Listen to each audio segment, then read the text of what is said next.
एक शहर था। उस शहर में एक अंधी चुड़ैल रहती थी। उस चुड़ैल की दोनों आंखें गायब थी। उसे कुछ भी नहीं दिखता था। मैं जानती हूँ तुम सब यहाँ छिपे हो। मैं देख नहीं सकती, इसका फायदा उठाते हो, लेकिन तुम मुझसे नहीं बच सकते। छिपे हुए लोग चुड़ैल अपनी ओर आते देख सांस रोक लेते हैं, कांपने लगते हैं, भागते हैं। कोई जमीन पर चुपचाप लेट जाता है। चुड़ैल का पैर उस पर गिरता है। वो उसे पकड़ने जाती है। वो भागने लगता है। मुझसे होशियारी?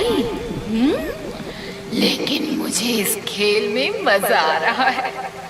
देखती हूँ कहाँ तक भागते हो। चुड़ैल भागते हुए आदमी की ओर हाथ बढ़ाती है तो उसका हाथ बढ़ने लगता है। आदमी हाथ से बचने की कोशिश करता है, लेकिन चुड़ैल उसे पकड़ लेती है और अपनी ओर खींच लेती है। बड़े मिलखा बन रहे थे, अब भाग के दिखा। छोड़ो मुझे, बचाओ बचाओ। क्या क्या चाहिए तुम्हें? क्यों पकड़ा है मुझे? पहले तो मैं तुम्हारी आंखें नोच कर अपने आप को लगा लूंगी, फिर तुम्हें ले जाकर खा जाऊंगी। चुड़ैल उस आदमी की दोनों आंखें नोच लेती है। आदमी दर्द से चीखने लगता है। चुड़ैल वो आंखें अपने आप को लगा लेती है। अरे वाह, बड़ी अच्छी आंखें हैं तुम्हारी। मुझे तो बहुत साफ साफ दिख रहा है। चल, अब मेरे भोजन का समय हो गया। चल चल, घर चल। चुड़ैल आदमी को अपनी पीठ पर लादकर घर ले जाती है और उसे खा जाती है। चुड़ैल आंखें लगाकर देख तो पाती थी, लेकिन एक दिक्कत थी। उसकी लगाई आंखें सिर्फ 24 घंटों तक ही काम करती थी। 24 घंटों बाद आंखें खराब हो जाती और चुड़ैल फिर से अंधी हो जाती थी। फिर क्या था, अंधी चुड़ैल फिर मार्केट जाती और किसी आदमी की आंख नोचकर फिर से नई आंखें लगा लेती। फिर पूरे मार्केट में चुड़ैल का आतंक फैल जाता है और दुकानदार मार्केट बंद करने का निर्णय लेता है। भाइयों, वो अंधी चुड़ैल रोज आ रही है और किसी ना किसी को उठा के ले जाती है। डर के मारे कस्टमर्स भी मार्केट में नहीं आ रहे। क्या किया जाए? जब तक चुड़ैल का कोई इलाज नहीं होता, हमें मार्केट बंद करना होगा। हाँ, हमें मार्केट बंद करना ही होगा। इस प्रकार दुकानदार मार्केट बंद कर देते हैं और पूरे मार्केट में सन्नाटा छा जाता है। रात होती है। चुड़ैल मार्केट आती है तो मार्केट में कोई भी नहीं होता। चुड़ैल बहुत ढूंढती है पर उसे कोई भी आदमी नहीं मिलता। लगता है मार्केट बंद करवा दिया है। अब मेरा क्या होगा?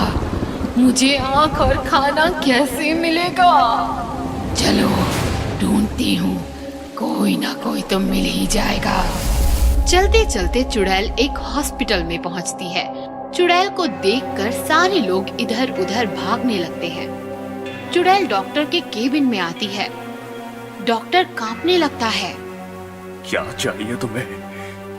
तुम्हारी आंखें चाहिए। ऐसा कहकर चुड़ैल डॉक्टर को पकड़ लेती है। छोड़ दो मुझे। तुझे छोड़ा तो मुझे आंखें कैसे मिलेंगी? हाँ, मैं दूंगा तुम्हें आंखें। मैं आंखों का डॉक्टर हूँ। ओह ठीक है, मैं रोज आऊंगी। मुझे 2 आंखें और खाने के लिए एक मरीज भी चाहिए। अगर गद्दारी की तो मुझसे बुरा कोई नहीं होगा। ठीक है, मुझे छोड़ दो। चुड़ैल डॉक्टर को छोड़ देती है। डॉक्टर चुड़ैल को 2 आंखें देता है और चुड़ैल एक मरीज पीठ पर उठाकर चली जाती है। इस तरह चुड़ैल रोज डॉक्टर के पास आती। डॉक्टर किसी मरीज की आंखें निकाल कर चुड़ैल को लगा देता और मरीज चुड़ैल को सौंप देता। एक दिन डॉक्टर का साइंटिस्ट दोस्त डॉक्टर के पास आता है।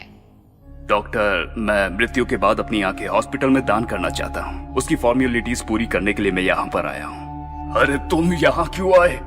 तुम अपनी आंखें किसी दूसरे हॉस्पिटल में दान करो। क्या बात है डॉक्टर, परेशान लग रहे हो? डॉक्टर साइंटिस्ट को चुड़ैल के बारे में बताता है। तुम चिंता मत करो डॉक्टर, मैं चुड़ैल के लिए ऐसी आंखें बनाऊंगा कि वो देखती रह जाएगी। फिर साइंटिस्ट दिन रात मेहनत करके चुड़ैल के लिए आंखें बनवाता है और आंखें लेकर डॉक्टर के पास आता है। ये लो डॉक्टर, ये आंखें चुड़ैल को लगवा देना। ये कैसी आंखें हैं? ये आर्टिफिशियल आंखें हैं। इसमें कैमरा है जिसकी वजह से चुड़ैल देख पाएगी। इसमें एक और खास बात है। खास बात? वह क्या है? इन आंखों में मैंने माइक्रो बम फिट करवा दिया है जिसका रिमोट मेरे पास है। तभी चुड़ैल आती है। साइंटिस्ट छिप जाता है। डॉक्टर, आंखें तैयार हैं कि नहीं? तैयार है, आप लेट जाइए। चुड़ैल लेट जाती है। डॉक्टर साइंटिस्ट की दी हुई आंखें चुड़ैल को लगाता है। ये कैसी आंखें हैं डॉक्टर? बड़ी तेज रोशनी है इसमें। वो एक छोटे बच्चे की आंखें, इसलिए ज्यादा तेज है। ठीक है, चलती हूँ, कल तैयार रहना। ऐसा कहकर चुड़ैल चली जाती है। चुड़ैल चली गई है साइंटिस्ट, बाहर आ जाओ। साइंटिस्ट बाहर आता है। फिर डॉक्टर और साइंटिस्ट चुड़ैल का पीछा करते हुए हॉस्पिटल के बाहर आते हैं। अब हम ब्लास्ट कर सकते हैं। ऐसा कहकर साइंटिस्ट रिमोट निकालता है और बटन दबाता है। चुड़ैल की आंखों में टिम टिम आवाज आने लगती है। अरे अरे, ये टिक टिक आवाज कैसी? तभी बड़ा धमाका होता है और चुड़ैल के चीथड़े उड़ जाते हैं। साइंटिस्ट की होशियारी से चुड़ैल मर जाती है और सारा शहर चुड़ैल के चंगुल से मुक्त हो जाता है। बहुत समय पहले एक गांव होता था। उस गांव में बहुत कम लड़कियां थीं, जिस वजह से उस गांव के बहुत सारे लड़कों की शादी नहीं हो पा रही थी और वो सभी कुंवारे थे। एक दिन उस गांव के एक लड़के मंगल ने तय किया कि वो दूसरे गांव जाएगा और वहां से किसी लड़की को पसंद करके उससे शादी करेगा। माँ, मैं दूसरे गांव से जल्द ही आपके लिए सुंदर सी बहू लेकर आऊंगा। मंगल दूसरे गांव की तरफ चल दिया। चलते चलते वो एक घने जंगल में जा पहुंचा। अगर मैं पक्के रास्ते से जाऊंगा तो दूसरे गांव पहुंचने में मुझे 2 दिन लग जाएंगे, और अगर मैं जंगल के रास्ते गया तो मैं एक ही दिन में दूसरे गांव पहुंच जाऊंगा। ये सोचकर वो जंगल के रास्ते से चल दिया। मैं उस गांव की सबसे सुंदर लड़की से शादी करूंगा। वो ये सोचता हुआ जा रहा था, तभी अचानक एक सुंदर सी लड़की भागती हुई उसके सामने आई। मुझे बचा लो, वो लोग मुझे मार देंगे। कौन हो तुम? मेरा नाम मंजू है, मुझे बचा लो। तुम चिंता मत करो, चलो मेरे साथ। मंगल मंजू को साथ लेकर वहीं पेड़ के पीछे छिप गया। वो लोग वहाँ आए और कुछ देर ढूंढने के बाद वहाँ से चले गए। थैंक यू, आपने मेरी जान बचा ली। वो लोग मुझे शहर से उठा कर लाए थे और मुझे जलाकर मेरी बलि देना चाहते थे। तुम चिंता मत करो, आओ मैं तुम्हें तुम्हारे घर छोड़ देता हूँ। लेकिन मेरे घर में कोई नहीं है। वैसे आपका नाम क्या है? मेरा नाम मंगल है और मैं पास ही के गांव में शादी के लिए लड़की ढूंढने जा रहा हूँ। और फिर मंगल कुछ सोचकर बोला, क्या तुम मुझसे शादी करोगी? आप बहुत अच्छे इंसान लगते हैं, इसीलिए मैं आपसे शादी करने के लिए तैयार हूँ। ये सुनकर मंगल बहुत खुश हुआ और वो मंजू को लेकर अपने घर लौट आया। माँ, मैं तुम्हारे लिए बहू ले आया। भगवान जो करता है अच्छा ही करता है। और फिर बड़ी धूमधाम से मंगल और मंजू की शादी हो गई। शादी के अगले ही दिन वो दोनों हनीमून के लिए नैनीताल चले गए। सारा दिन घूमने के बाद वो दोनों बहुत थक गए। मंगल ने मंजू से कहा, तुम होटल जाकर आराम करो, मैं बाजार से कुछ सामान लेकर आता हूँ। मंजू मान गई। वो होटल लौट आई और मंगल बाजार चला गया। कुछ समय बाद मंगल होटल में आया, लेकिन जैसे ही वो होटल के कमरे में आया वो हैरान रह गया। मंजू खुले बालों के साथ शीशे के सामने बैठी थी और शीशे में उसका चुड़ैल वाला भयानक रूप दिखाई दे रहा था। तुम चुड़ैल हो? चलो, अब तुम्हें पता चल ही गया तो अब मुझे छिपने की कोई जरूरत नहीं है। ध्यान से देखो। मैं चुड़ैल हूँ। मेरा नाम मंजू नहीं, मंजूलिका है। मंजूलिका चुड़ैल। तुमने मुझसे झूठ क्यों बोला? उस दिन वो लोग मुझे जलाकर मारने वाले थे, तभी मैंने तुम्हें देखा और तुमसे मदद मांगी। और फिर जब तुमने मुझसे शादी करने के बारे में पूछा तो उन लोगों से बचने के लिए मैं तुमसे शादी करने के लिए मान गई। लेकिन तुम चुड़ैल हो, मैं एक चुड़ैल से शादी कैसे कर सकता हूँ? हमारी शादी हो चुकी है, अब तो बस हनीमून बाकी है। लेकिन मैं तुम्हारे साथ हनीमून नहीं मना सकता। हनीमून तो तुम्हें मनाना पड़ेगा, नहीं तो मैं तुम्हें मार डालूंगी। तुम्हारे पास कल सुबह तक का टाइम है, अच्छे से सोच लो। तुम्हें मेरे साथ हनीमून मनाना है या फिर मरना है? ये मैं कहाँ फंस गया? इससे अच्छा तो मैं गांव के बाकी लड़कों की तरह कुंवारा ही रहता। अब मैं इस चुड़ैल से कैसे बचूंगा? तभी उसे एक आइडिया आया। अगले दिन सुबह सुबह चुड़ैल ने उससे पूछा, तो तुमने क्या सोचा, मरना है या हनीमून मनाना है? मैं तुम्हारे साथ हनीमून मनाने के लिए तैयार हूँ। सच? हाँ। मंगल उसे होटल से दूर एक पहाड़ी पर ले गया और उससे बोला, तुम अपनी आंखें बंद करो, मैं तुम्हारे लिए एक तोहफा लेकर आया हूँ। मुझे तोहफे बहुत अच्छे लगते हैं। जैसे ही चुड़ैल ने आंखें बंद की, मंगल ने पेट्रोल की कैन उस पर पलट दी, एक माचिस की तीली जलाकर चुड़ैल पर फेंक दी और चुड़ैल आग में जलने लगी। ये तुमने क्या किया? ये क्या किया तुमने? तुम्हें मार दिया।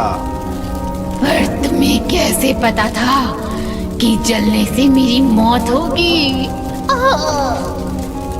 कल रात तुमने ही मुझे बताया था कि जंगल में उस दिन वो लोग तुम्हें जलाकर मारने वाले थे। बस मैं समझ गया कि तुम्हें जलाकर मारा जा सकता है। इस तरह मंगल ने चुड़ैल को जलाकर राख कर दिया और चुड़ैल के हनीमून का अंत हो गया। रसोड़े में भूत था। सबको पता है कि रसोड़े में कौन था, लेकिन हमें जो पता है वह किसी को नहीं पता। अब हम आपको जो दिखाने जा रहे हैं वह देखकर आपका दिल दहल जाएगा। दुनिया समझती है भोदी परिवार की 2 बहुएं हैं, आशी और ओपी, पर भोदी परिवार की 3 बहुएं थी। तीसरी का नाम था शकुंतला। कोकिला बहन भोदी का दिकरा रहम भोदी की पहली बीवी थी शकुंतला, जो कोकी बेन का टॉर्चर सह ना पाई और उसने अपने कमरे में फांसी लगाकर आत्महत्या कर ली। भोदी परिवार की इज्जत बचाए रखने के लिए यह बात कभी बाहर ही नहीं आई। फिर कुछ साल बाद भोदी परिवार में 2 बहनें बहू बनकर आईं, आशी और ओपी, और दोनों भी कोकी बेन भोदी के टॉर्चर का शिकार बन गई। रसोड़ा। आशी और ओपी रसोड़े में नाश्ते की तैयारी कर रही थी। तभी वहां भोदी परिवार की हिटलर सास कोकी बेन आती है। आशी, ओपी, क्या कर रही हो तुम? जय श्री कृष्णा काकी जी। जय श्री कृष्णा माँ जी। जय श्री कृष्णा। बहरी हो क्या? मैंने पूछा क्या कर रही हो? काकी जी नाश्ता बना रही हैं, ढोकला बना रही हैं। ढोकला? तुम जानती हो ना ढोकला मुझे कतई पसंद नहीं। तो बताइए माँ जी, क्या बनाऊं आपके लिए? छोले भटूरे। ठीक है माँ जी, मैं बनाती हूँ, तब तक आप जूस पी लीजिए। ओपी बहू ग्लास में जूस भरकर कोकी को देने जाती है कि अचानक वह फिसल जाती है और जूस कोकी की साड़ी पर गिरता है। कोकी गुस्सा होती है और ओपी को तमाचा मारती है। बेवकूफ लड़की, काम करने की अकल नहीं, मेरी साड़ी खराब कर दी। माफ कीजिए माँ जी, आप बाथरूम होकर आइए, ठीक हो जाएगा। तुम भी चलो मेरे साथ।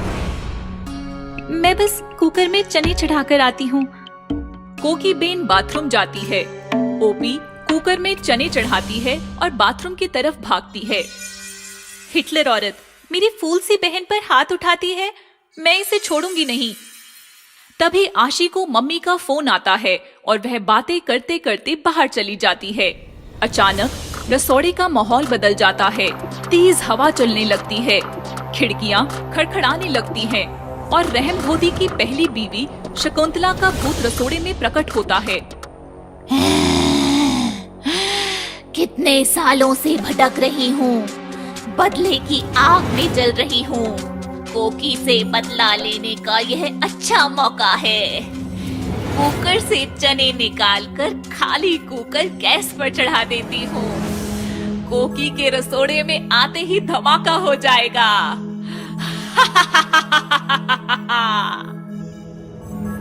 ऐसा कहकर शकुंतला का भूत कुकर से चने निकालकर खाली कुकर गैस पर चढ़ा देता है और गायब होता है। इधर कुकर में प्रेशर बढ़ने लगता है। कुकर जोर जोर से सीटी बजाने लगता है। सीटी की आवाज सुनकर हॉल में बैठी कोकी बेन गुस्सा हो जाती है। एक काम ढंग से नहीं कर सकती है, मुझे ही देखना पड़ेगा। कोकी बेन रसोड़े में आती है, कुकर उठाकर हिलाने लगती है। तभी अचानक कुकर फट जाता है और जख्मी कोकी बेन बेहोश होकर गिर जाती है। शकुंतला का भूत हंसता है।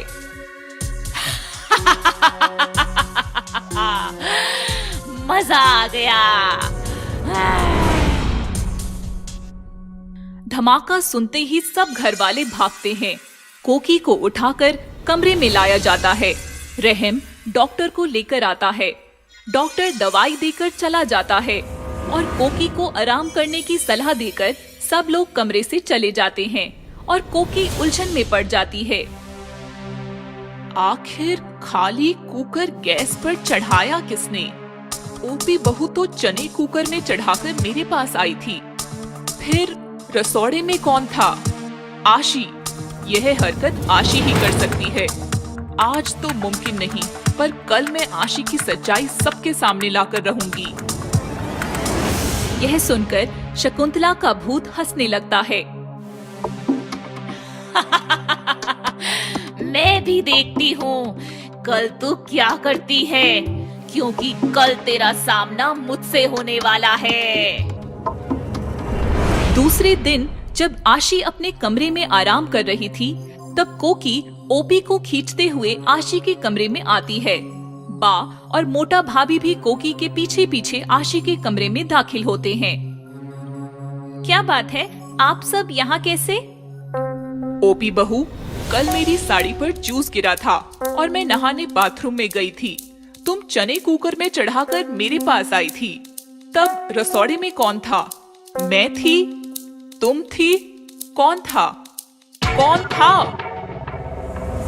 तभी शकुंतला भूत ओपी के शरीर में घुस जाता है और कहता है, भूत था, कल रसोड़े में भूत था, मेरा भूत, शकुंतला का भूत। यह सुनकर सब लोग हैरान हो जाते हैं। शकुंतला, तुम तो मर चुकी हो ना? हाँ, मर चुकी हूँ, पर तुम्हें सबक सिखाने वापस आई हूँ। तुमने मुझे बहुत टॉर्चर किया था कोकी, पर मैं तुम्हें और किसी पर जुल्म नहीं करने दूंगी। ओह, तो कल खाली कुकर तुमने गैस पर रखा था, मुझे नुकसान पहुंचाने के लिए? तो तुम्हें क्या लगा रसोड़े में राशि थी?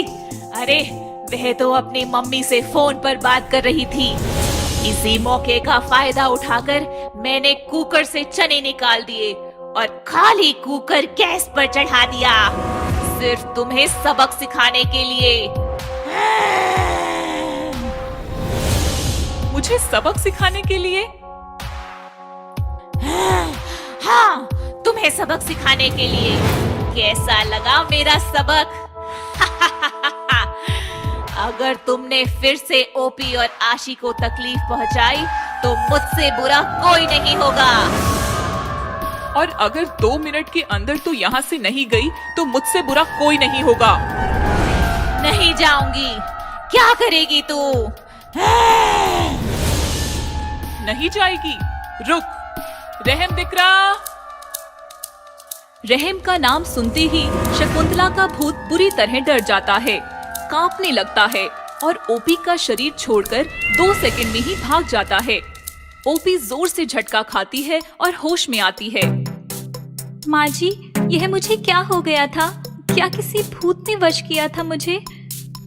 हाँ, तुम दोनों को भूत ने वश किया है और वह भूत है काम चोरी का भूत। आइंदा किसी भूत के बहकावे में आकर मुझसे पंगा लेने की कोशिश की तो मुझसे बुरा कोई नहीं होगा, समझी गए हो? जी काकी जी। तो खड़ी क्या हो, लग जाओ काम पर, भागो रसोड़े में। आशी और ओपी रसोड़े भागती हैं और काम पर लग जाती हैं। शकुंतला का भूत भी सदा सदा के लिए भाग जाता है और कोकी बहन भोदी का टॉर्चर फिर से शुरू हो जाता है। भूतनी आंटी पार्ट 2। एक छोटा सा शहर था। शहर में थी एक कॉलोनी, नाम था भूतनवाड़ी। भूतनवाड़ी कॉलोनी की हर माँ डर के साए में जीती थी, क्योंकि भूतनवाड़ी के एक घर में एक बूढ़ी भूतनी जंगल से रहने आई थी, जो कॉलोनी के छोटे छोटे बच्चों को पकड़कर सताती थी और उन्हें खा जाती थी। भूतनी बूढ़ी थी लेकिन काले जादू में माहिर थी। वो किसी खूबसूरत आंटी का रूप ले लेती और मैदान में खेल रहे बच्चों के पास जाकर उन्हें बहला फुसलाकर अपने घर ले आती और फिर मार देती। चल बेटा, मेरे घर चल, मैं तुम्हें रबड़ी खिलाती हूँ। बच्चा भी भूतनी की बातों में आ जाता और आंटी बनी भूतनी की उंगली पकड़कर उसके साथ चलने लगता। अपने घर में कदम रखते ही अचानक भूतनी का रूप बदल जाता और वो अपने असली रूप में आ जाती, जिसे देखकर बच्चा डर जाता। मम्मी बचाओ, छोड़ो मुझे, तुम आंटी नहीं भूतनी हो। भूतनी नहीं, भूतनी आंटी। खाने आया था रबड़ी, खुद खाना बन जाएगा। भूतनी आंटी को पप्पी दे दे बेटा, और कितना चिल्लाएगा। नहीं, मैं तुम्हें पप्पी नहीं दूंगा, तुम बहुत गंदी हो, छोड़ो मुझे मम्मी। भक भक ना कर, मेरा भोजन बन, चल। इस प्रकार भूतनी की काली करतूतों से कॉलोनी में हाहाकार मच गया। लोगों ने बूढ़ी भूतनी के पास जाकर उसे काफी समझाया, लेकिन वो नहीं मानी। फिर लोगों ने तंत्र मंत्र का सहारा लिया, तांत्रिकों को उसके घर के सामने बिठाया, लेकिन दुष्ट भूतनी ने अपनी शक्तियों से तांत्रिकों को भी भगा दिया और वो अपनी मनमानी करती रही। इस प्रकार कॉलोनी का नाम भूतनवाड़ी पड़ गया। देखिए, अब इस कॉलोनी में रहना है तो बच्चों को लेकर घर में बंद रहो, नहीं तो कॉलोनी छोड़ दो।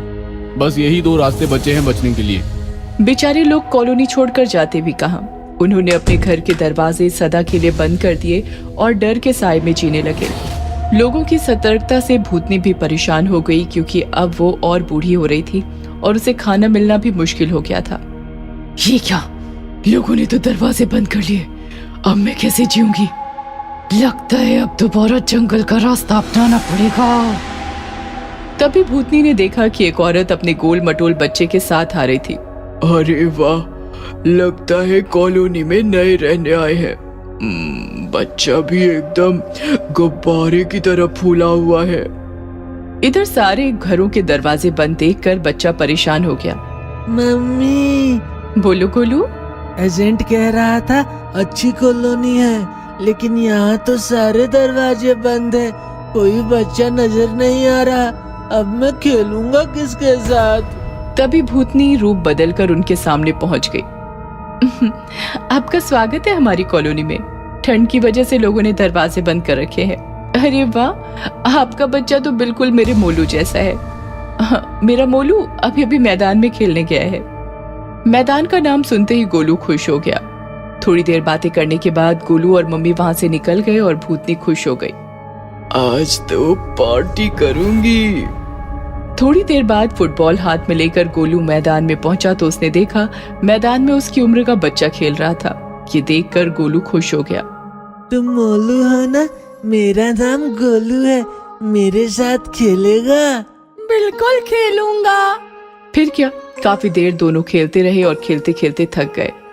सारा पसीना निकल गया, प्यास भी लगी है। तो चलो मेरे घर, पानी पी कर आते हैं। तुम्हारा घर पास में ही है ना? तुम्हारी मम्मी मिली थी हमें, चलो चलते हैं। गोलू मोलू के पीछे चलते चलते उसके घर के सामने आ गया तो भूतनी आंटी बनकर खड़ी थी। आओ बेटा। गोलू मोलू के साथ जैसे ही अंदर गया, घर का दरवाजा अचानक बंद हो गया और मोलू भी गायब हो गया। मोलू, कहाँ हो तुम? घर में आए गोलू, इसलिए भेजा मैंने नकली मोलू। भूतनी का खौफनाक रूप देखकर गोलू कांपने लगा। बचाओ, बचाओ मम्मी। पीने आया था पानी, अब मेरी प्यास मिटाएगा। भूतनी आंटी को पप्पी दे दे बेटा, और कितना चिल्लाएगा। प्लीज मुझे मत मारो, मैं अपनी मम्मी का इकलौता बच्चा हूँ। मम्मी का इकलौता बच्चा, जैसे हो गाजर कच्चा कच्चा, चप चप करके चबा जाऊं, हाथ लगा एक कच्चा बच्चा। ऐसा कहकर भूतनी गोलू की तरफ बढ़ने लगी और गोलू पीछे पीछे सरकने लगा। जैसे ही भूतनी ने गोलू को छुआ, उसे बिजली का तेज धक्का लगा और वो जलने लगी। ये मेरे साथ क्या हो रहा है? तभी गोलू की मम्मी वहां आई। बिल्कुल सही हो रहा है, तुम्हें क्या लगा मैंने तुम्हें पहचाना नहीं? तेरी जैसी सैकड़ों भूतनियां देखी हैं मैंने। मैं जल क्यों रही हूँ? क्योंकि गोलू के गले में उसकी दादी का दिया हुआ ताबीज है। तेरे जैसी हजारों भूतनियां एक होकर आए तो भी गोलू को छूते ही भस्म हो जाएगी, इतनी शक्ति है इस ताबीज में। चल गोलू। ऐसा कहकर मम्मी गोलू को लेकर निकल गई और भूतनी आंटी तड़प तड़प कर राख हो गई। फिर क्या, फिर तो कॉलोनी के सारे दरवाजे गोलू और उसकी मम्मी के स्वागत के लिए खुल गए। भूतिया क्लासमेट। कहानी है पूना की। आयुष पूना के डी.के. पाटिल कॉलेज में फर्स्ट ईयर में पढ़ता था। उसका 12वीं तक का पूरा एजुकेशन भी डी.के. पाटिल कॉलेज से ही हुआ था। आयुष IAS बनना चाहता था और कॉलेज की लाइब्रेरी में दिन रात पढ़ता था। एक दिन आयुष ने लाइब्रेरियन से पूछा, टाइम्स ऑफ इंडिया कहाँ है? मुझे मिल नहीं रहा। शायद कोई लेके गया है। आयुष चौंक गया क्योंकि उसके अलावा टाइम्स ऑफ इंडिया पढ़ने वाला कॉलेज में कोई दूसरा नहीं था। आयुष दूसरा न्यूज़पेपर उठाकर अपनी जगह बैठ गया। तभी उसका ध्यान गया कि उसके साइड में बैठा एक लड़का टाइम्स ऑफ इंडिया पढ़ रहा था। आयुष ने लड़के से पूछा, IAS की तैयारी कर रहे हो? हाँ। क्या नाम है तुम्हारा? मेहुल, फर्स्ट ईयर में पढ़ता हूँ। अरे फिर तो हम क्लासमेट्स हैं। पहले कभी देखा नहीं तुम्हें। 12वीं तक कहाँ थे? इसी कॉलेज में था, मैंने देखा है तुम्हें। क्या बात कर रहे हो यार, मैंने तो तुम्हें कभी नहीं देखा। इस प्रकार दोनों बातें करते गए और जल्द ही अच्छे दोस्त बन गए। फिर दोनों रोज दिन रात एक साथ लाइब्रेरी में पढ़ने लगे। एक दिन आयुष कॉलेज कैंटीन में अपने दोस्त नेहा और वरुण के साथ था। क्या लाइब्रेरी में दिन रात पढ़ाई करते हो? अकेले बोर नहीं होते? मैं अकेला थोड़ी रहता हूँ, मेहुल भी तो रहता है। कौन मेहुल? अरे वो जो मेरे बगल में बैठता है, अपना क्लासमेट है, मेरे साथ हर लेक्चर अटेंड करता है। मैंने तो तुम्हारे साथ कभी किसी मेहुल को नहीं देखा। क्या कह रही हो? रुको, मैं अभी उसे यहाँ बुलाता हूँ। आयुष ने मेहुल को कॉल लगाया तो मेहुल का मोबाइल स्विच ऑफ था। आयुष परेशान हो गया तो नेहा बोली, ठीक है बाबा, होगा कोई मेहुल। वैसे भी मेरा ध्यान मेहुल पर नहीं वरुण पर रहता है। ऐसा कहकर नेहा वरुण से लिपट गई और आयुष भी फ्री हो गया। एक रात आयुष और मेहुल लाइब्रेरी में पढ़ाई कर रहे थे। रात बहुत हो चुकी थी। लाइब्रेरियन को नींद आ गई और उसने आयुष से कहा, भाई आयुष, अब लाइब्रेरी तुम ही संभालो, मैं चला। तुम्हारा हो जाए तो नीचे चपरासी को ताला लगाने को बोल देना। लाइब्रेरियन चला गया और आयुष मेहुल के साथ फिर से किताब में खो गया। पढ़ते पढ़ते अचानक आयुष का ध्यान मेहुल की किताब पर पड़ा तो वो चौंक गया क्योंकि वो किताब बिल्कुल कोरी थी। आयुष ने मेहुल की किताब छीन ली और उसके पन्ने पलटे तो किताब में एक भी अक्षर नहीं था। किताब पूरी कोरी है, और तुम 2 महीनों से यही किताब पकड़े बैठे हो। चक्कर क्या है भाई? ऐसा कहकर आयुष ने अपने बगल में देखा तो मेहुल वहां था ही नहीं। ये देखकर आयुष काफी डर गया। मेहुल कहाँ गायब हो गया? नेहा भी कह रही थी उसने मेहुल को कभी देखा नहीं। लाइब्रेरियन भी लाइब्रेरी की जिम्मेदारी मुझे दे गया। वो मेहुल को भी तो दे सकता था। क्या इन लोगों ने मेहुल को कभी देखा ही नहीं? क्या मेहुल सच में नहीं है? ये किताब, ये मेहुल का गायब होना, ये सब क्या है? अचानक लाइब्रेरी की सारी लाइट चली गई और आयुष और ज्यादा डर गया। उसने अपनी आंखें बंद कर ली और लाइट का वेट करने लगा। अचानक लाइट आ गई। आयुष खुश हो गया। उसने आंखें खोली, लेकिन जब उसने बगल में देखा तो उसका दिल दहल गया। उसके बगल में मेहुल का डरावना भूत बैठा था। मेहुल, ये सब क्या है? मेहुल नहीं, मेहुल का भूत। और यह जो तू देख रहा है इसके जिम्मेदार और कोई नहीं, बस तू है। मैंने क्या बिगाड़ा है तुम्हारा?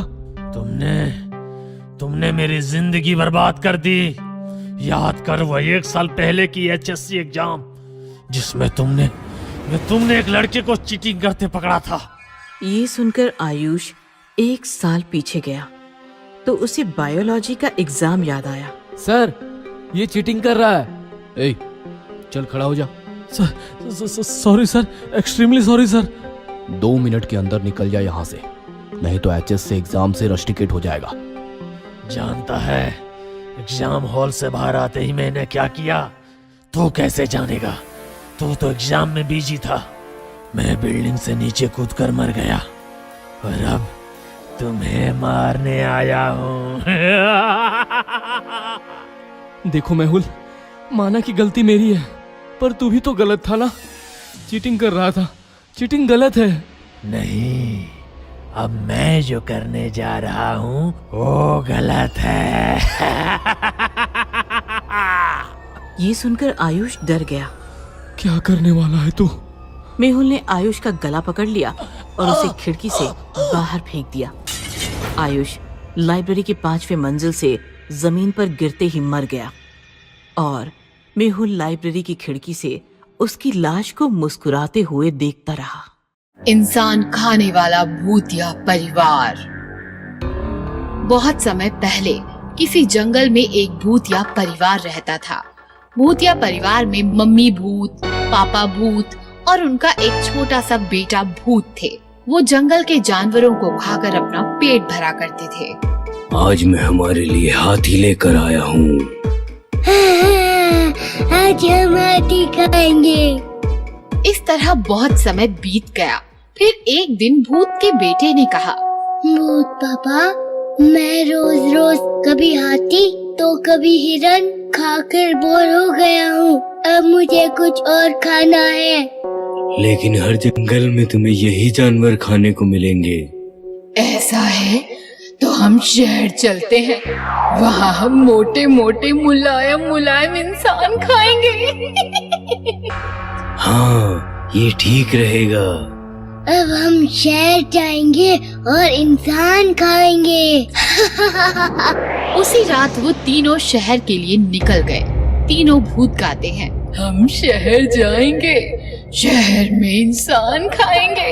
हम शहर जाएंगे, हम शहर जाएंगे, इंसान खाएंगे। शहर जाएंगे, इंसान खाएंगे। शहर पहुंचकर उन्होंने देखा कि हर तरफ इंसान ही इंसान है। पापा भूत, यहाँ तो बहुत सारे इंसान हैं। हाँ, यहाँ तो छोटे बड़े पतले मोटे कई तरह के इंसान हैं। बहुत मजा आया। और फिर वो तीनों वहीं पार्क के पास ही बने एक खाली खंडर में रहने लगे। अब भूत पापा रोज पार्क से एक इंसान उठाकर ले आता और वो तीनों उसे बड़े मजे से खाते। ये इंसान तो बहुत स्वादिष्ट होते हैं। पेट भर कर खाओ भूत बेटे, क्योंकि शहरों में इंसान कभी खत्म नहीं होते।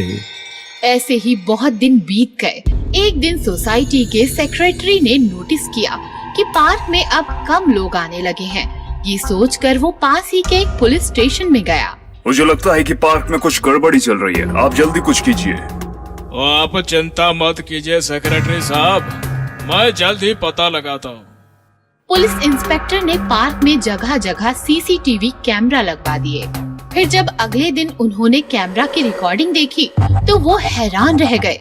कैमरा में साफ दिख रहा था कि एक इंसान हवा में उड़ता हुआ पार्क से बाहर जा रहा है। सेक्रेटरी साहब, ये इंसान ऐसे उड़ता हुआ इस खंडर में क्यों चला जा रहा है? मुझे लगता है कि इसे कोई भूत लेकर जा रहा है।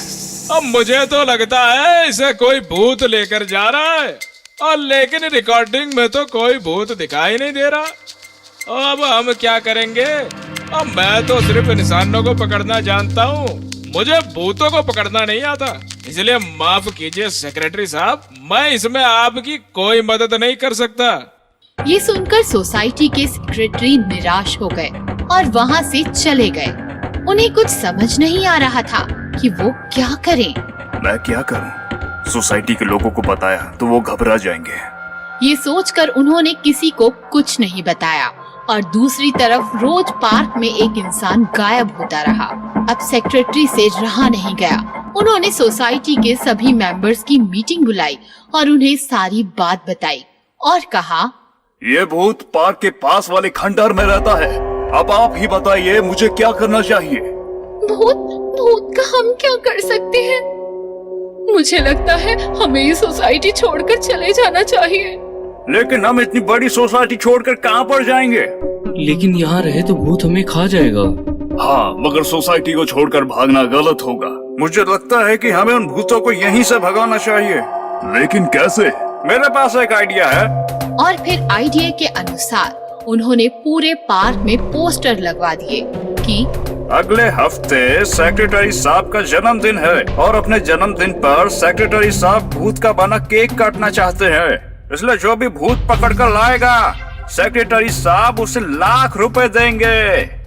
जब ये बात भूतिया परिवार को पता चली तो वो बहुत डर गए। ये इंसान तो बहुत खतरनाक है, ये तो हम भूतों का केक बनाकर खाते हैं। अगर हम इन इंसानों के हाथ लग गए तो ये हमारा केक बनाकर खा जाएंगे।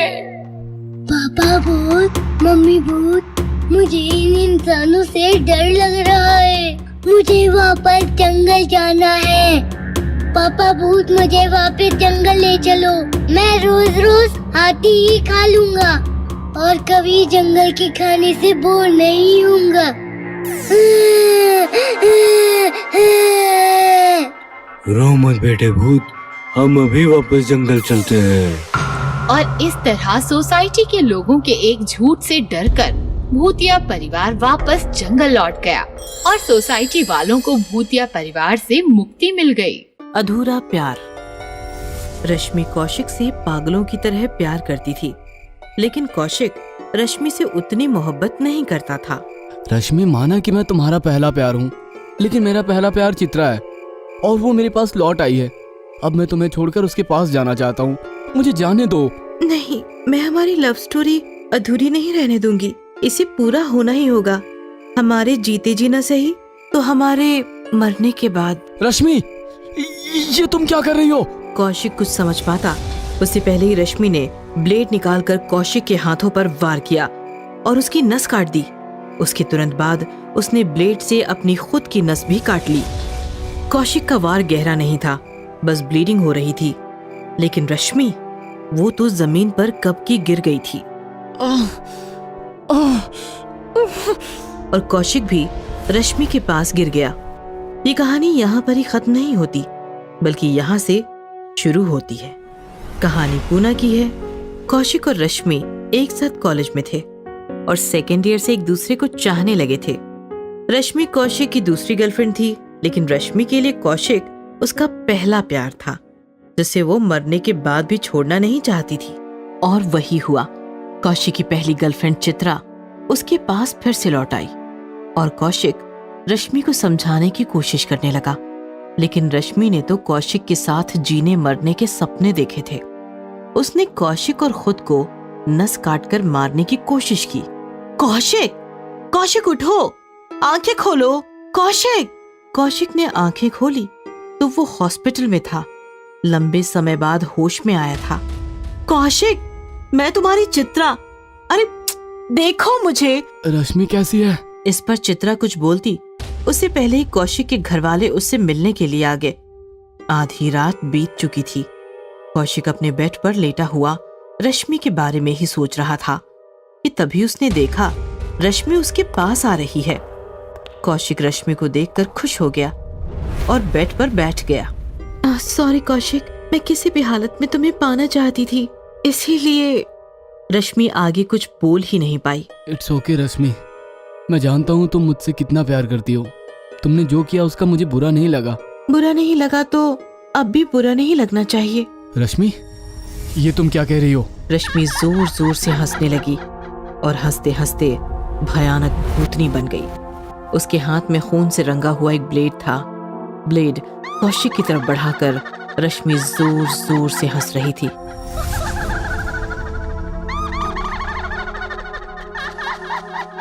रश्मि नहीं, रश्मि नहीं, प्लीज रश्मि। मेरे साथ चलो कौशिक, मैं तुम्हारे बिना नहीं रह पाऊंगी, तुम्हें साथ लेकर ही जाऊंगी। नहीं रश्मि, रश्मि नहीं। कौशिक ने अपनी आंखें बंद कर ली और वो चिल्लाता रहा, कौशिक, कौशिक, संभालो खुद को, रश्मि मर चुकी है। कौशिक, रश्मि मर चुकी है। कौशिक ने आंखें खोली तो सामने रश्मि नहीं चित्रा थी। बार बार एक ही बात दोहरा रही थी, रश्मि मर चुकी है कौशिक, उसका अंतिम संस्कार तक हो चुका है। डरो मत कौशिक, डरो मत, संभालो खुद को। कौशिक, तुम खुद को संभालो। कौशिक रोने लगा और चित्रा के गले लग गया। ये घटना कौशिक के साथ हर रोज हो रही थी। कौशिक के अकेलेपन का फायदा उठाकर रश्मि का भूत हर रोज ब्लेड लेकर उसके पास आ रहा था और उसे जान से मारने की कोशिश कर रहा। कौशिक, कौशिक, मेरे साथ चलो, मैं अकेली नहीं जाऊंगी। कौशिक, तुम भी मेरे साथ चलो। लेकिन रश्मि कुछ करती उससे पहले ही चित्रा पहुंच जाती है और फिर रश्मि का भूत गायब हो जाता है। कौशिक को समझ नहीं आ रहा था कि वो उसका वहम है या फिर सच में मरी हुई रश्मि का कोई भूत है जो उसे मारना चाहता है। कौशिक ने डॉक्टर से बात की तो डॉक्टर बोले, देखिए, मेडिसिन और मानसिक थकावट की वजह से आपको वहम हो रहे हैं। लेकिन कौशिक कोई रिस्क नहीं लेना चाहता था। उसने चित्रा को अपने पास ही रुकने को कहा तो चित्रा बोली, मैं नहीं रुक सकती कौशिक, मुझे और भी कई काम है और तुम्हें डरने की जरूरत नहीं है, तुम्हारे घर वाले भी तो हैं यहाँ। और डोंट वरी, डिस्चार्ज के बाद मैं तुम्हें घर ले जाऊंगी। काम? ऐसे कौन से काम है जो मुझसे भी ज्यादा इम्पोर्टेंट है? लेकिन चित्रा बिना जवाब दिए ही निकल गई। ऐसे ही दिन बीतते चले गए और एक दिन कौशिक को हॉस्पिटल से डिस्चार्ज मिल गया। चित्रा ने कौशिक को कार में बिठाया और वो निकल पड़ी। कौशिक ने नोटिस किया कि कार शहर छोड़कर पहाड़ी की तरफ निकली है। चित्रा, तुम मुझे कहाँ ले जा रही हो? मारने के लिए। कौशिक इस पर कुछ बोल पाता उससे पहले ही चित्रा हंसने लगी और हंसते हंसते भयानक भूतनी बन गई।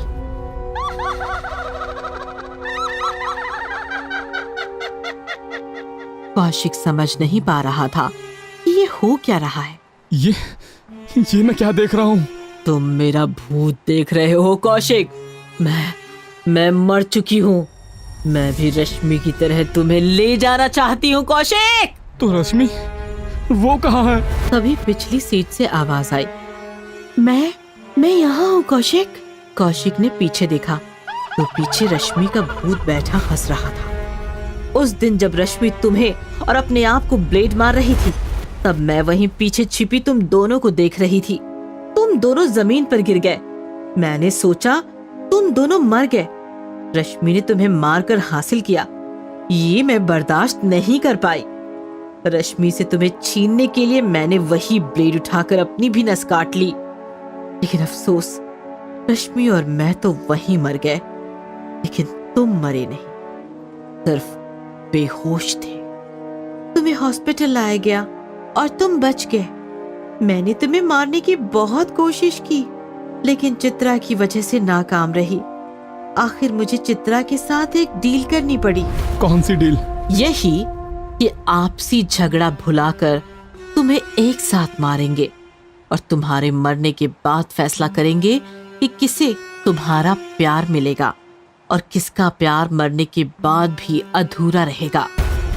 ये सुनकर कौशिक के होश उड़ गए। वो जोर जोर से चिल्लाने लगा, मुझे मरना नहीं है, मत मारो मुझे मरना नहीं है, मुझे मत मारो। लेकिन कौशिक ज्यादा देर चीख नहीं पाया। पहाड़ों से गुजरती हुई कार गहरी खाई में नीचे कूद गई और कार के साथ साथ कौशिक भी खत्म हो गया। पेट्रोल चोर चुड़ैल। सुनसान हाईवे पर निखिल बाइक से शहर की तरफ जा रहा था।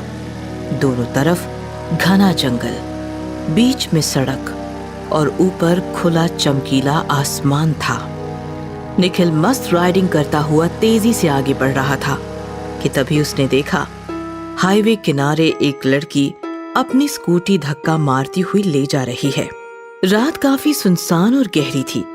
लड़की भी काफी खूबसूरत जवान थी। निखिल रुक गया और लड़की से पूछने लगा, हेलो, क्या मैं आपकी कोई हेल्प कर सकता हूँ? पेट्रोल खत्म हो गया है। ओह डोंट वरी, मैं पीछे से बाइक पर बैठकर अपनी टांग से स्कूटी ढकेलता हूँ। पेट्रोल पंप काफी दूर है अभी। उससे अच्छा ये होगा कि आप अपनी बाइक से थोड़ा पेट्रोल निकाल कर मुझे दे दीजिए।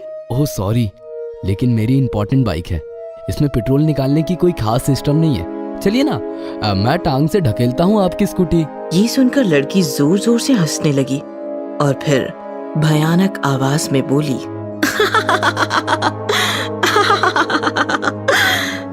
इससे अच्छा तो मैं तुम्हारी बाइक छीन कर जंगल ले जाऊं, जैसे उस अंकल से ये स्कूटी छीनी। तो तुम मुझे डराने के लिए ऐसा कह रही हो ना? ये सुनकर लड़की फिर से हंसने लगी और हंसते हंसते भयानक चुड़ैल बन गई।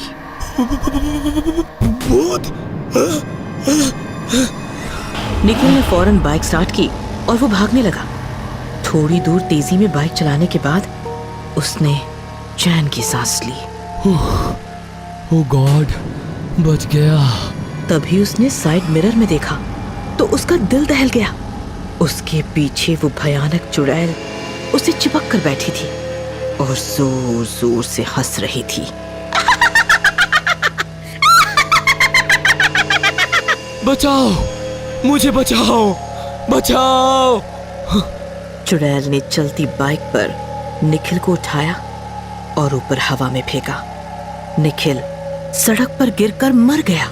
चलो, एक और बाइक मिल गई। बाइक लेकर माँ के पास चलती हूँ। चुड़ैल ने बाइक जंगल की तरफ घुमाई और वो तेजी से बाइक लेकर जंगल में गायब हो गई। ये कहानी एक जवान चुड़ैल और उसकी बूढ़ी चुड़ैल माँ की है। दोनों चुड़ैल माँ बेटी पहले शहर में रहती थीं, लेकिन उनकी हरकतें काफी अजीब थीं। चुड़ैल की माँ लोगों के घरों में घुसकर दीवारों पर चिपकी छिपकलियां निकालकर उन्हें खा जाती थी और बेटी के टिफिन में भी काफी सारी छिपकलियां भर कर देती थी।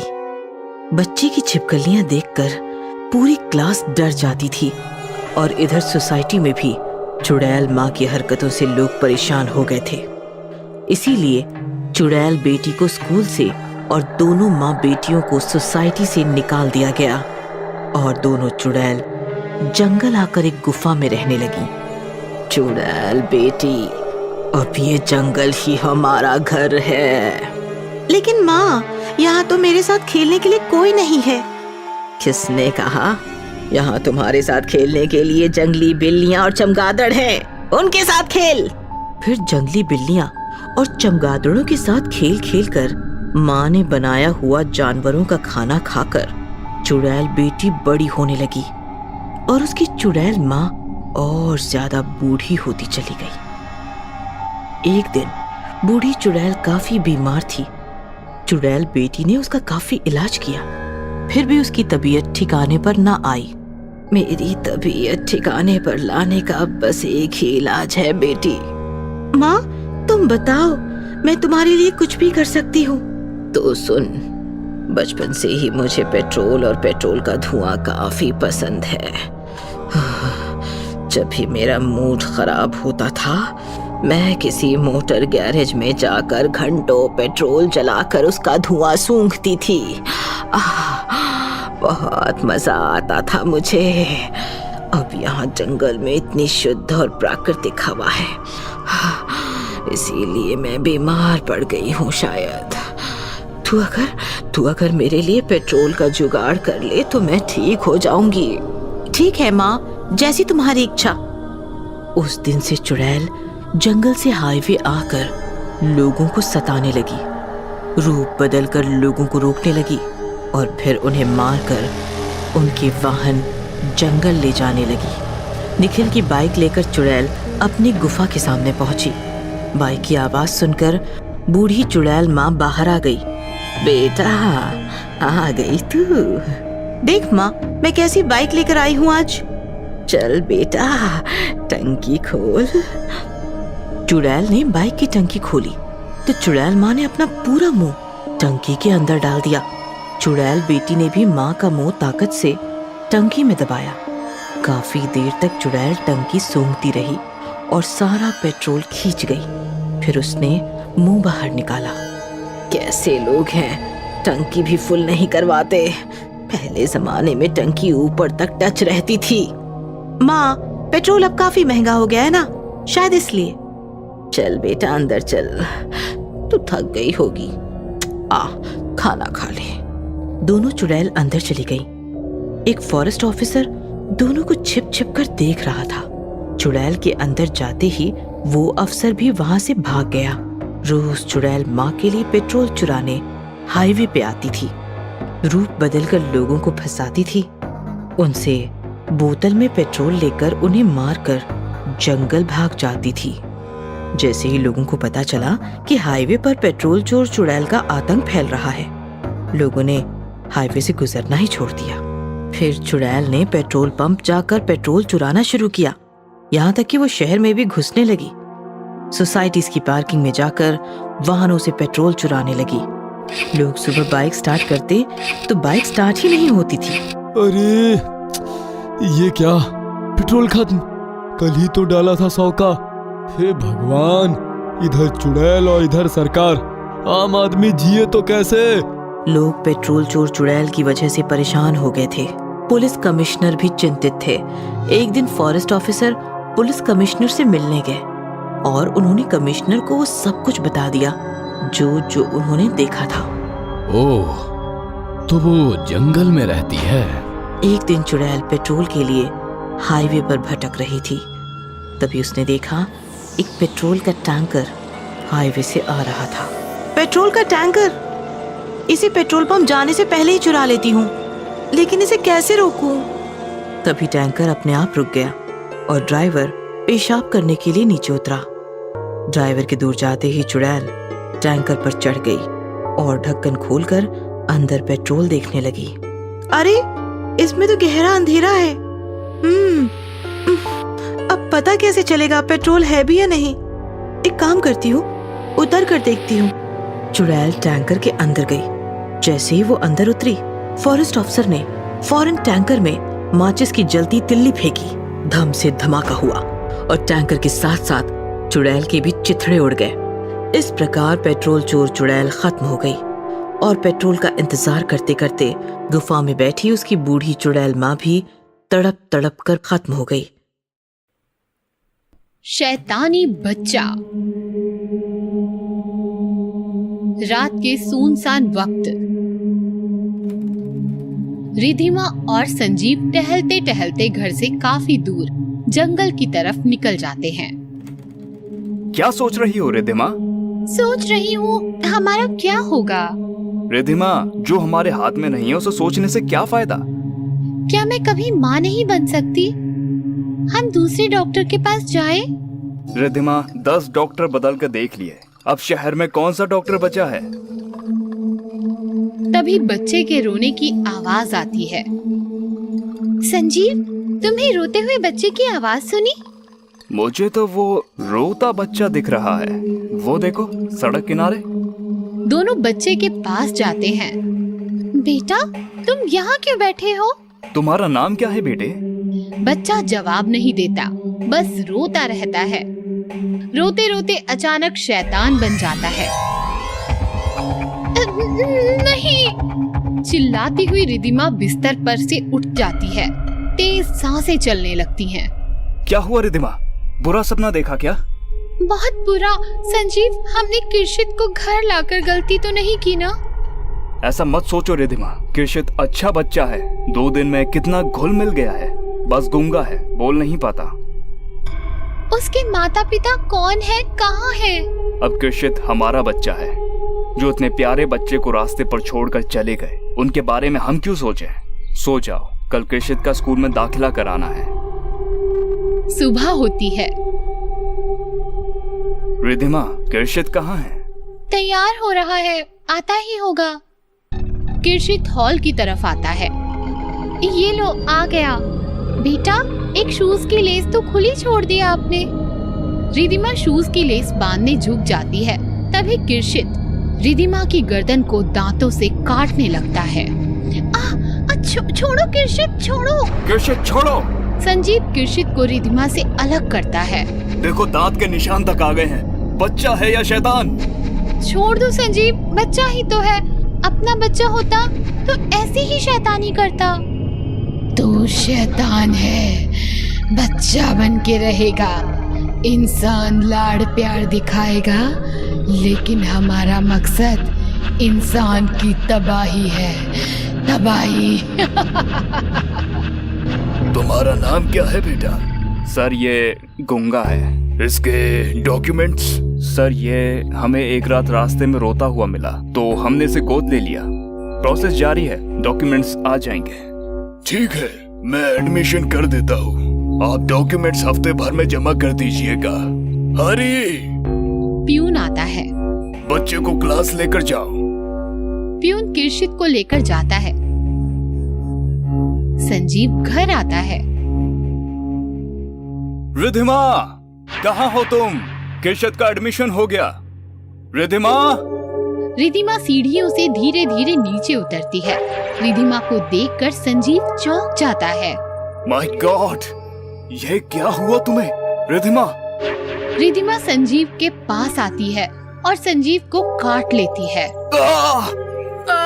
छोड़ किर्शित, छोड़ मुझे, छोड़ मुझे। प्यून भागता हुआ आता है।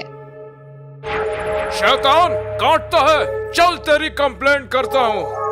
प्यून किर्शित को लेकर हेडमास्टर के पास जाता है। क्या हुआ हरी? सर, इस बच्चे ने सोहेल को बुरी तरह से काटा। उसकी गर्दन से खून बह रहा है सर। क्या? जाओ तुम सोहन की मलहम पट्टी करो, इससे मैं देखता हूँ। प्यून चला जाता है। किर्शित, मुझे तुमसे यह उम्मीद नहीं थी। मिस्टर संजीव को अभी फोन करता हूँ। प्यून भागता भागता आता है। सर, गजब हो गया। सोहेल सारे बच्चों को काट रहा है। व्हाट? चलो। दोनों भागते भागते आते हैं और देखते हैं कि स्कूल के सारे बच्चे एक दूसरे को काट रहे हैं। सबके दांत और नाखून निकल आए हैं। हाथ पैर पर लंबे लंबे बाल उगाए हैं। माय गॉड, ये क्या हो रहा है? Stop it! I said stop it! तभी एक दांत और नाखून बढ़ी हुई, शरीर पर लंबे बाल बढ़ी हुई टीचर रोते रोते हेडमास्टर के पास आती है। मिस मेहरा, ये सब क्या है? सर, उस सोहेल ने मुझे काटा। रोते रोते टीचर हेडमास्टर के गले पड़ती है और हेडमास्टर को काट लेती है। मिस मेहरा, ये क्या किया आपने? हरी, जल्दी आओ। पुलिस, डॉक्टर, सबको फोन करो। फौरन, हालात बिगड़ते जा रहे हैं। हरी भागता हुआ निकल जाता है। थोड़ी ही देर में हेडमास्टर हंसने लगता है।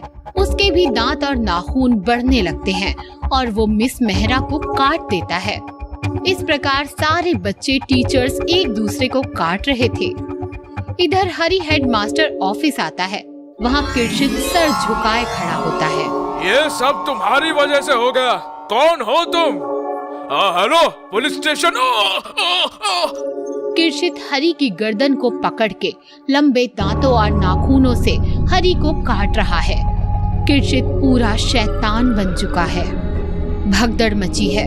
बच्चे, टीचर्स, हेडमास्टर सब एक दूसरे को काट रहे हैं, अजीब आवाजें निकाल रहे हैं, अजीब हरकतें कर रहे हैं। तभी स्कूल कॉरिडोर से हरी के पीठ पर बैठकर किरशित की एंट्री होती है। लंबे दांत, नाखून और बालों से हरी एकदम डरावना दिख रहा है और किसी जानवर की तरह हाथ और पैरों से जमीन पर रेंगता हुआ किरशित को बाहर ला रहा है।